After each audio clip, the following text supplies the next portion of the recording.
Halo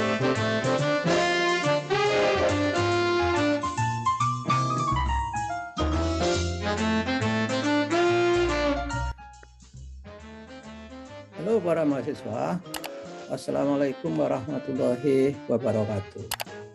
Perkenalkan, saya Profesor Suyanto PhD, Ketua Majelis Guru Besar Universitas Negeri Yogyakarta dan juga dosen Fakultas Ekonomi Universitas Negeri Yogyakarta. Nah, kali ini saya menemani kalian dalam arti akan menjawab beberapa pertanyaan yang terpilih dari kalian kemarin sudah mempelajari modul mengenai growth mindset dan pengembangan karir di era abad 21. Ini sebuah materi yang bagus. Mudah-mudahan kalian bisa menguasai dan sangat berguna di dalam masa depan kalian untuk bersaing mendapatkan pekerjaan di era abad 21. Selamat kepada kalian yang sudah bisa lolos ke dalam tes dengan skema SBMPTN. Ini merupakan skema yang sulit untuk menembus Universitas Negeri Yogyakarta, tapi kalian juga sudah sukses. Baiklah, akan saya lihat pertanyaan-pertanyaan yang terpilih dari kalian semua, dari kelompok kalian, yaitu kelompok mahasiswa FIP, FVS, dan FMIPA untuk kali ini. Ada pertanyaan dari Prima Adi Dias Saktiawan. Pertanyaannya ialah, bisakah kita mengubah mindset seseorang yang fix mindset, sedangkan orang tersebut tidak mau menerima masukan dari orang lain? Jika bisa, bagaimana caranya? Nah, pertama kali kalian harus tahu bahwa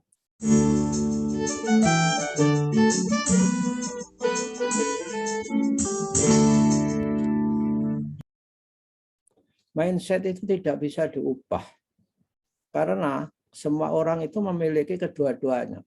Apakah fix atau growth? Hanya persoalan proporsinya saja, mana yang lebih besar. Sehingga kalau mengubah itu secara teori tidak bisa. Tapi yang bisa adalah menggeser. Jadi konsepnya adalah menggeser. Menggeser dari fix ke growth. Mengapa begitu? Karena orang betapapun kecilnya ini tidak akan bisa memenuhi semua kata kunci, semua kriteria, semua parameter dari mindset itu. Mindset itu parameternya adalah ada tantangan, challenge, ada rintangan atau obstacle, ada upaya, effort, ada kritik, criticism, dan ada bagaimana ketika melihat sukses orang lain, success of others. Nah, ini yang perlu digeser. Barangkali dari 5 itu ada satu yang dia memang mencerminkan fixed mindset, yang tidak mau berubah. Tapi kalau pertanyaan saudara Prima ini orangnya sudah tidak mau menerima, ya itu sudah tidak bisa apa-apa. Artinya syaratnya orang harus terbuka kalau mau mengubah atau menggeser dirinya ke growth mindset. Kalau dikritik saja sudah nggak bisa menerima, ya tetap saja, tetap tinggal di fixed mindset. Kalau saja menghadapi tantangan mudah menyerah, ya tentu saja adalah fixed mindset. Kalau misalkan saja baru berupaya sekali gagal, kemudian sudah tidak mau lagi, tentu itu tetap fix saja. Sehingga kesimpulannya ialah kalau orang mau berubah lebih growth mindset, memang syarat pertama adalah harus mau menyadari diri, mau berubah, melihat bagaimana karakter orang-orang growth mindset atau melihat bagaimana suara-suara atau suara growth mindset yang biasanya adalah secara terpilih, misalkan saja saya dapat mempelajari apapun juga yang saya mau. Ini growth mindset. Kalau fixed mindset, saya belum tentu bisa mempelajari itu karena kemampuan saya nggak ada, misalkan saja seperti itu. Saya ingin menantang diri saya sendiri, itu growth mindset. Bila Anda sukses, saya terinspirasi, itu growth mindset. Nah, dari situlah kemampuan saudara berubah itu sangat menentukan. Ya. Kemudian siapa ini? Yang kedua adalah Taufik Bayu Nur Rahmat. Pertanyaannya adalah, apakah seorang yang mempunyai fixed mindset dapat diubah mindsetnya agar lebih maju dan mau menerima perubahan yang ada? Bagaimana cara yang tepat untuk memaksimalkan potensi seseorang dengan fixed mindset agar tidak tertinggal dan dapat turut berkompetisi dalam pengembangan karir di era abad 21? Ya, jawabannya mirip dengan pertanyaan Prima tadi ya. Ya, caranya kalau ada orang yang fixed mindset digeser ke growth mindset, maka dia harus rela membuka diri, rela berubah untuk menjalani apa yang biasanya menjadi voice of mindset, voice of growth mindset. Apa yang biasa dikatakan orang yang growth mindset itu ke sana. Jadi seperti yang saya katakan beberapa tadi, misalnya orang yang fixed mindset ya harus dapat mempelajari apapun yang saya mau. Saya ada kemauan itu. Saat frustrasi saya bertahan. Nah, ini adalah suara growth mindset. Jadi orang yang fixed mindset ini tentu kebalikannya. Jadi yang fixed mindset itu suaranya saya ingin mengerjakan sesuatu yang saya bisa atau tidak sama sekali. Jadi kalau sudah merasa nggak bisa, nggak pernah mencoba yang lain. Saat saya frustrasi, saya akan menyerah. Nah, ini bedanya. Saya tidak suka diberi tantangan. Tadi yang growth mindset kan suka tantangan. Saat saya gagal, saya merasa tidak mampu. Bagi growth mindset, kegagalan itu adalah merupakan pelajaran baru yang bisa dijadikan refleksi terhadap perlakuan terhadap cara belajar, terhadap sikap untuk masa-masa yang akan datang. Kemudian fixed mindset, saya mengabaikan kritik dan saran.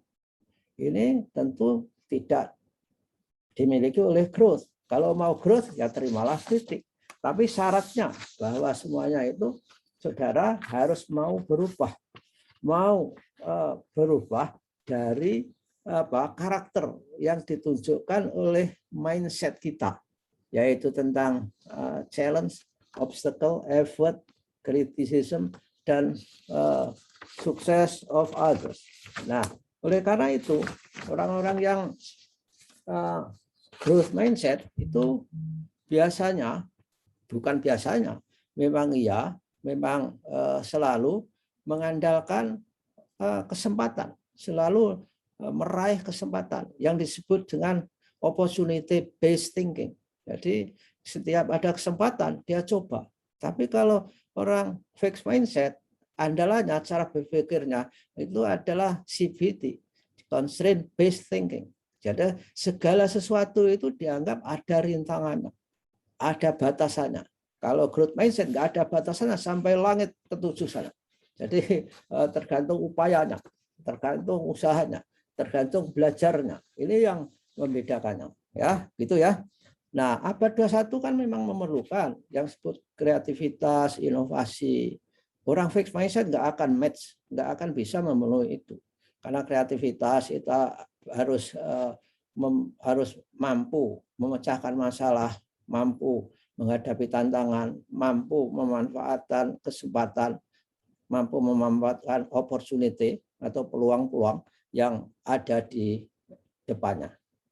Nah, begitu ya, Saudara Taufik. Kemudian lanjut ke ini. Anissa Arum Rahmawati. Pertanyaannya, bagaimana caranya agar kita dapat membentuk attitude, behavior, dan karakter yang nantinya dapat menumbuhkan pola pikir growth mindset. Sekali lagi, karakter itu adalah merupakan sesuatu hal yang dibiasakan, habituasi, pembiasaan. Jadi saudara harus membiasakan diri. Kalau saudara ingin bahwa saudara itu akan mendapatkan cara berpikir yang growth, memiliki growth mindset, ya kembali lagi yang saya ingatkan, 5 kunci area pemikiran saudara. Bagaimana saudara menghadapi tantangan? Saudara menghindar atau maju? Bagaimana kita mendapatkan rintangan? Ketika misalnya mau berangkat kuliah, kenapa sepeda motornya gembos? Lalu saudara cepat menyerah. Nah, ini namanya fixed mindset. Harusnya saudara mencari cara lain. Bisa berjalan kaki, bisa kemudian telepon temannya supaya dihampiri, atau bahkan jalan kaki. Nah, ini penting. Lalu dilihat dari effortnya. Bagaimana upaya saudara? Jadi upayanya tidak boleh berhenti ketika saudara belum meraih sukses. Jadi ketika saudara tidak sukses, itu adalah merupakan pengalaman baru yang bisa dijadikan untuk pembelajaran lebih lanjut. Nah, ini yang dimaksudkan dengan pembiasaan terhadap growth mindset tadi. Kemudian terhadap kritik misalkan ada. Saudara mendengar kritik, saran teman-teman saudara itu bagaimana? Tertutup, defensif, atau menghargai? Kalau saudara fixed mindset, saudara akan terbiasa. Kritik itu saudara pikirkan, kemudian setelah dipikirkan, lalu bergumam sendiri, malah membenci teman saudara yang memberikan kritik tadi.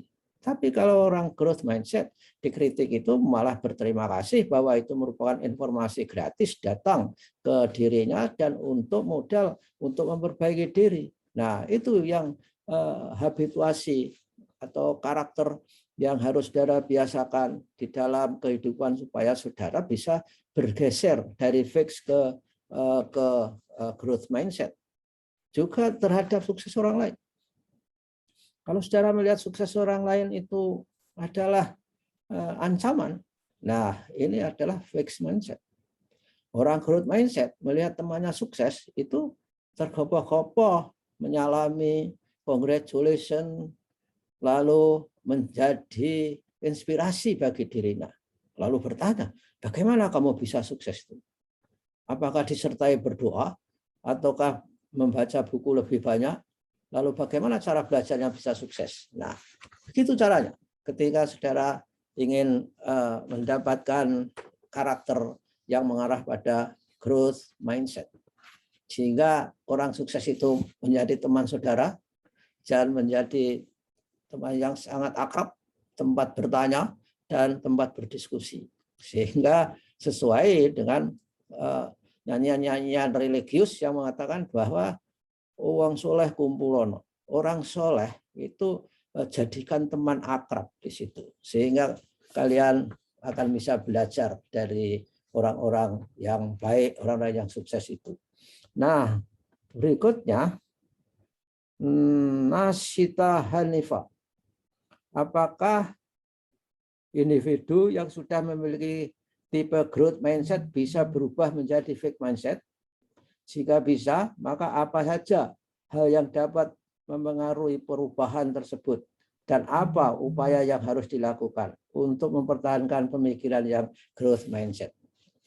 Sekali lagi, karakter itu tidak abadi. Karakter itu adalah tergantung pada proses internal dalam pikiran saudara. Sehingga oleh teori psikologi disebutnya seperti motivasi, minat, itu sangat menentukan. Kemauan, kemudian bagaimana feeling seseorang, dan ditentukan lagi oleh lingkungan. Ini akan membentuk, dua interaksi itu akan membentuk sebuah karakter. Nah, karakternya adalah akan diwarnai dengan cara berpikir, yaitu mindset itu sendiri. Nah, untuk mempertahankan ini tadi pertanyaan saudara, dapat yang mempengaruhi tadi apa? Yang mempengaruhi adalah mempengaruhi tetap growth mindset saudara itu tergantung motivasi saudara, tergantung minat saudara, tergantung tekad saudara. Tekad untuk menghadapi tantangan, tekad untuk mengatasi rintangan, tekad untuk selalu berupaya, tekad untuk selalu terbuka terhadap kritik, dan tekad istiqomah dan tetap setia terhadap pikiran kalian yang selalu menghargai kesuksesan orang lain. Itu caranya mempertahankan. Tentu saja ini di dalam teori yang lain, ketika saudara growth mindset tapi kemudian sering bergaul dengan orang-orang yang fixed mindset, kalau saudara tidak kuat, maka saudara akan terpengaruh budaya orang fixed mindset. Karena yang disebut dengan karakter, cara berpikir, itu juga merupakan proses pembiasaan. Oleh karena itu, saya kira kalau kalian sudah masuk di UNJ, biasakan mencari kelompok-kelompok teman yang misalkan saja giat, tekadnya tinggi, tidak putus asa, tidak gampang menyerah, dan kemudian belajarnya selalu konsisten. Kalau mahasiswa itu harus belajar paling tidak 6 jam di luar jam kuliah, karena saudara mengambil SKS yang banyak-banyak, biasanya sampai 24 SKS. Nah, berkumpullah dengan di situ. Lalu itu akan terjadi proses yang disebut dengan teori belajar modeling theory, atau vicarious learning theory. Orang itu bisa belajar dengan mudah ketika melihat model, melihat contoh, melihat panutan. Kalau panutannya itu fixed mindset, bisa tertular walaupun saudara growth mindset. Ya, begitu, saudara Nasita. Nah, yang terakhir, pertanyaan Amalia Intan Sabila. Bagaimana cara agar kita memiliki mindset yang tetap konsisten dan seimbang dengan kemampuan kita, sehingga tidak terlalu memaksakan. Nah, pertanyaan saudara ini kan kelihatan akan mencari pembenar ini. Bagaimana? Apa yang saudara maksudkan dengan ini? Yang saudara maksudkan dengan seimbang dengan kemampuan. Kemampuan itu jangan diimbangi. Kemampuan itu harus dikembangkan. Kalau orang fixed mindset, mereka berpikiran kemampuan, kemudian kompetensi itu sudah seperti itu sejak lahir, nggak bisa dikembangkan. Kalau saudara sejak awal akan mengimbangkan diri dengan kemampuan, itu sudah terjeblos ke dalam pikiran fixed mindset, sehingga saudara tidak perlu sebetulnya memberikan justifikasi atau pembenar supaya seimbang dengan kemampuan. Seharusnya saudara itu mengembangkan kemampuan sampai tak terbatas, sampai tinggi sekali, sky limit, batasnya itu langit-langit sana itu. Jadi saya ingatkan kepada saudara Amalia, jangan sekali-kali saudara berpikir untuk berupaya, untuk menghadapi tantangan, santai saja biar sesuai dengan kemampuan. Itu tidak benar, dalam arti bahwa saudara itu cenderung untuk terjerat kepada pola berpikir fixed mindset. Karena apa? Kemampuan jangan dijadikan patokan saudara untuk berbuat. Justru perbuatan saudara, perilaku saudara itu adalah untuk mengubah kemampuan, untuk mengembangkan kemampuan saudara. Ya, begitu jawab saya kepada semua mahasiswa, dan mudah-mudahan saudara-saudara semua belajar dengan baik, kemudian tetap berdoa di masa pandemi yang sangat merajalela ini, harus jaga protokol kesehatan secara disiplin, dan tentu saja jangan lupa berdoa. Terima kasih atas perhatian saudara. Salam sukses. Mudah-mudahan saudara semua bisa lulus tepat pada waktunya. Billahi taufik wal hidayah. Wassalamualaikum warahmatullahi wabarakatuh.